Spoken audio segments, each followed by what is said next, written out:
So last episode, we worked on getting all the wiring done to get this car to start. So now it's about getting all the fluids to fluid around the car as they need. Turns out electrical and AN stuff is not cheap. So I will never financially recover from this. But let's get into it anyway. I'm starting with removing the oil pan. When I welded in my baffle, I left an open area I didn't like. So now I'm welding it in.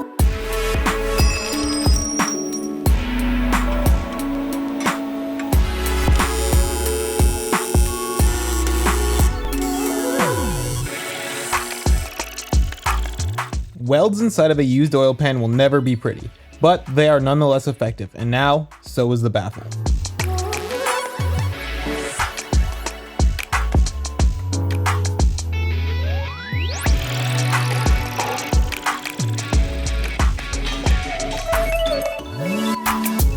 To get to a point where I can build all the AN lines, I need all my parts in place. I'm starting with the coolant tank in the back. It needs some more outlets, so it's getting some weld-on bungs.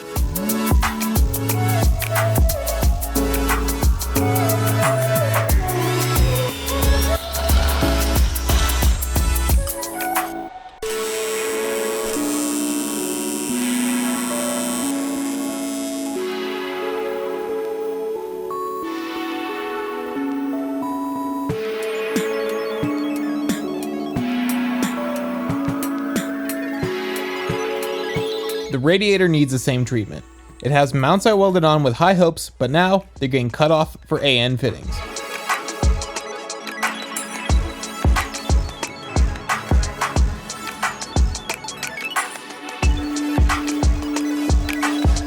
To keep everything the same, the radiator is getting the same 20 AN bungs that the motor did.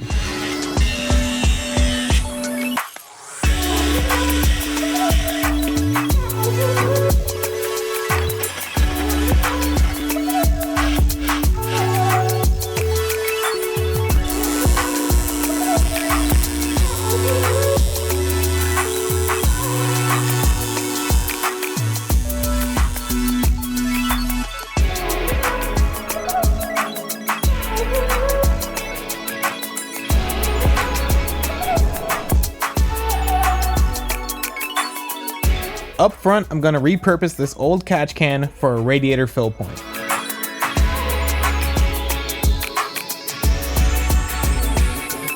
To allow for access to the cooling system, a weld-on screw cap from All-Star will get the job done.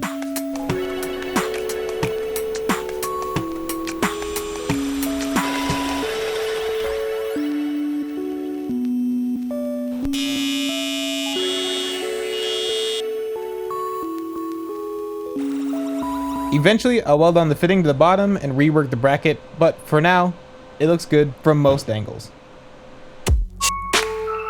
None of my intercooler pipes have clamps. That's an issue. T-bolt clamps are the best solution for silicone hose. For the best looking result, I put the clamps on upside down for a clean look. Now that I have fittings on both the motor and the radiator, I need to connect them without taking out a load. To do so, aluminum tube will be run the length of the rocker panel. Pre-bent bends give me a high quality result with minimal swear words.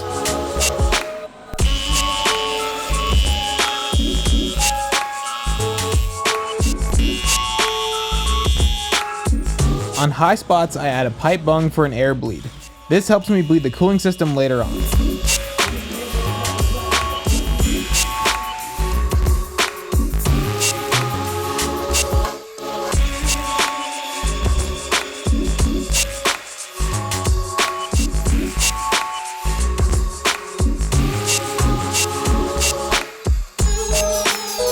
The ECU has a sensor on it that requires a hose from the intake manifold. I removed the top to keep the metal chips out from my brand new motor and tapped it for pipe threads. Instead of typical vacuum hose, I'm using push to connect fittings, which not only look better, but they're also way easier to use.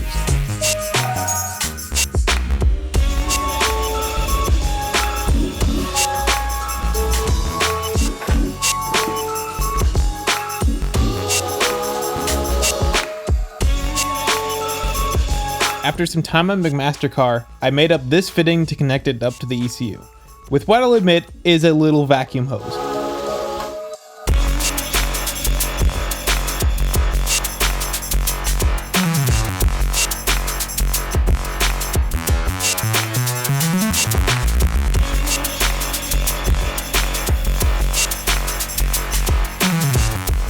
If I want to start this car, I have to put fuel in it, and currently the fill hole for the tank is hidden by sheet metal.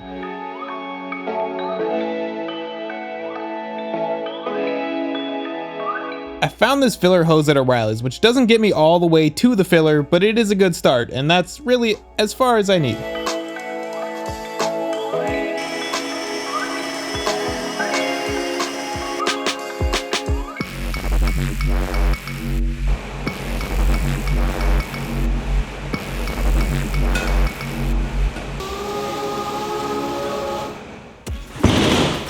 This is what $2,500 of AN fittings looks like. Just enough to fill a small box, yet enough to just decimate a bank account. So this is what it's gonna take to get all of the liquid flowing through this car for the most part. This isn't even everything I need to make this car 100%. Let's start off with the home record that is a 20 AN line. That stuff this is probably about $500.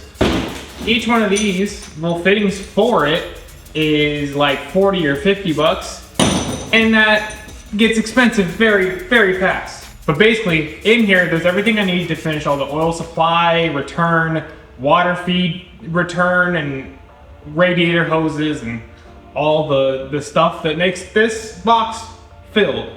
So without further ado, let's get down to burning some money.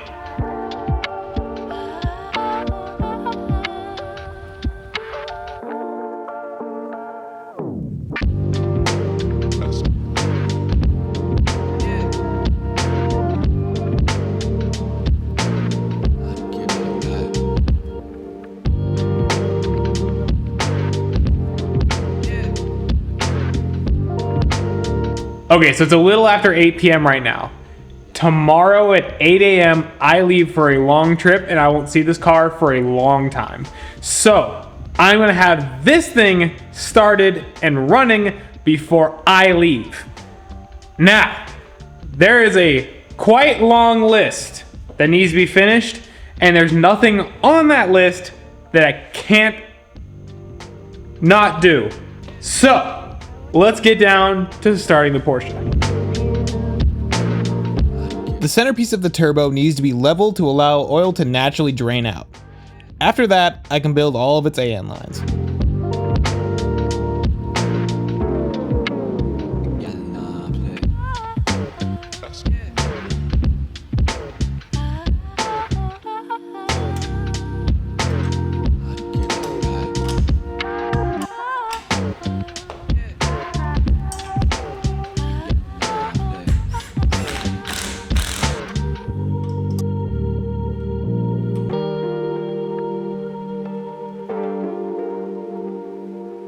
Up top, this turbo needs an oil restrictor to keep the high pressure oil from blowing out the turbo seals. The hose for the drain back is made like most AN hoses. First, the clamping nut is squeezed onto the hose. WD-40 is used frequently here to keep everything lubricated. The fitting is then squeezed onto the tube. This step must be done with your camera out of focus.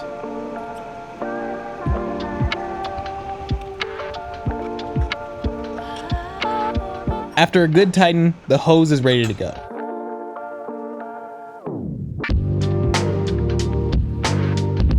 To keep your hoses looking nice, a set of AN wrenches and soft jaws for your vise are essential.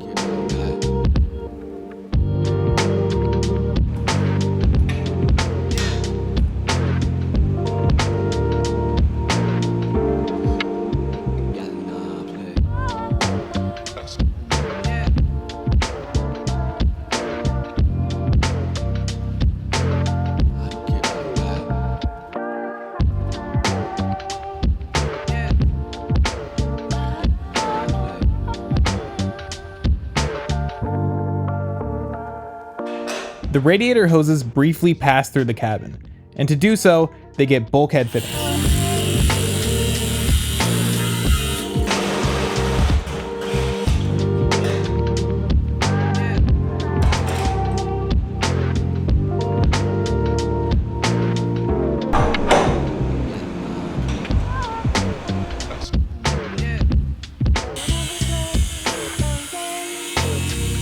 .20 AN lines are made the same way as the drain back. except it's way harder, as you can see by my face. I don't like this so much. Genuinely, the best way to get the nut on is with a hammer.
These dash 20s will whoop your ass. At 2 a.m. does not make it any easier.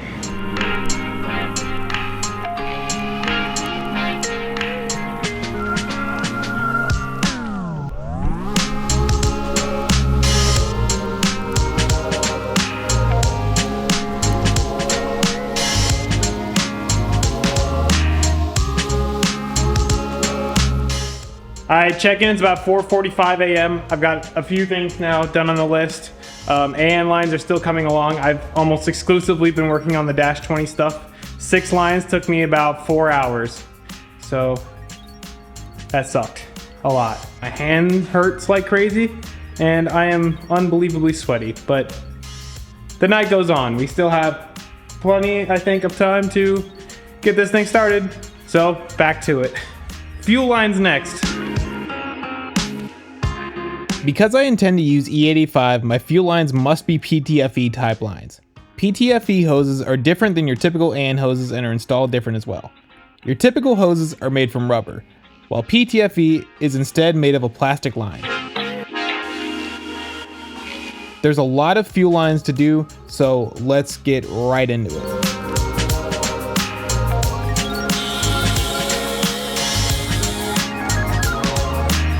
After the hose is cut, a small section of the outer shield is then cut away. The nut is then slid on if you forgot to do this step first.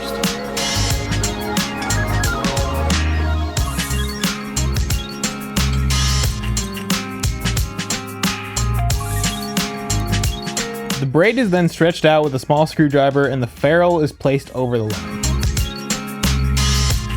I then pull back the extra hose and then screw on the fitting.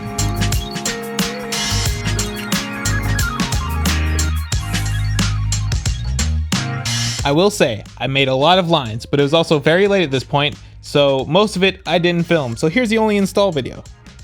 Yay.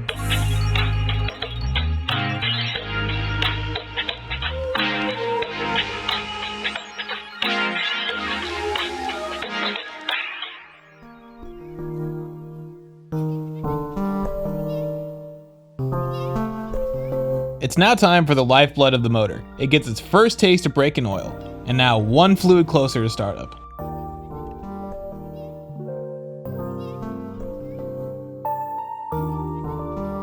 Especially on a fresh motor, pre-fill the filter. This reduces dry time when cranking the motor and saves you possibly a lot of money.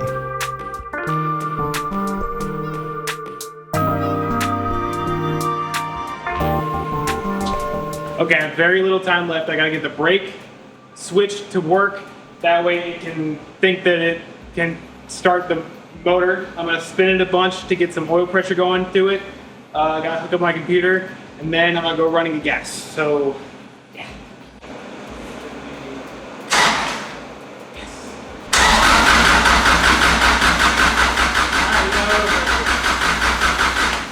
Perfect, all right. Go get some fuel. Okay, it's 7:40 right now. I have till at latest 8:15 to make this thing start, and I'm going to run to the gas station right now. We have oil pressure officially. All the fuel lines are done, all the water lines are done. I have no water in the block, so I can't run it for long. Reason being, I just don't have time. Just straight up don't have time. Gas station about $7.50. Premium, going right in. I look awful also. Boy, all that rubber is bad. Adding fuel for the first time. That's 5 gallons of sauce. Pour it on.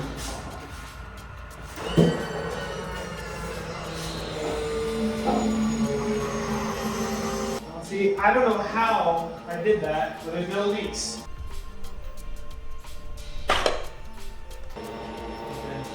Alright. Here's nothing.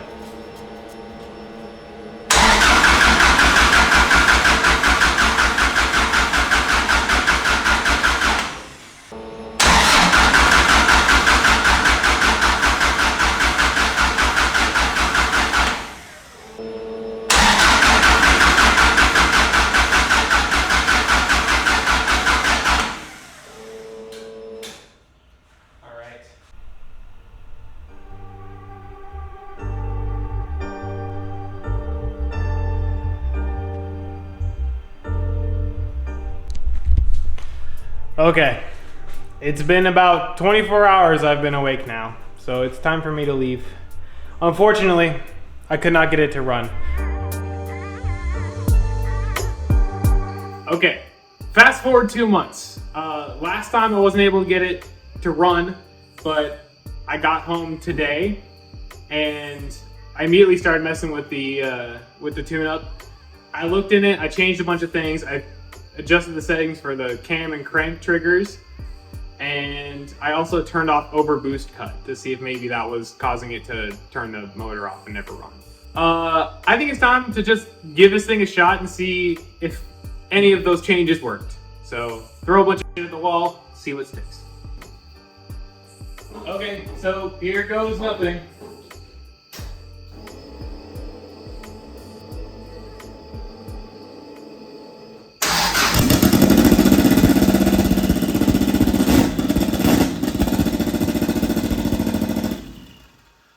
Porsche starts. I did it. I built an engine. I built a wiring harness. Yeah, all of it together. It works. All that smoke you see is assembly lube. It smells exactly like assembly lube. I couldn't run it long. No water in it. Very excited.